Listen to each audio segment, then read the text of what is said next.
सोना आगे तोर नहीं कसूर नहीं हमर कसूर गे दोनों के कैला का ऊपर वाला दूर गे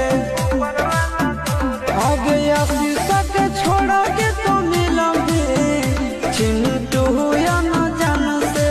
आगे सोना चिंटू या न जान से जोड़ी है बनावल भगवान के दोस्त नहीं इंसान के आगे सोना दोस्त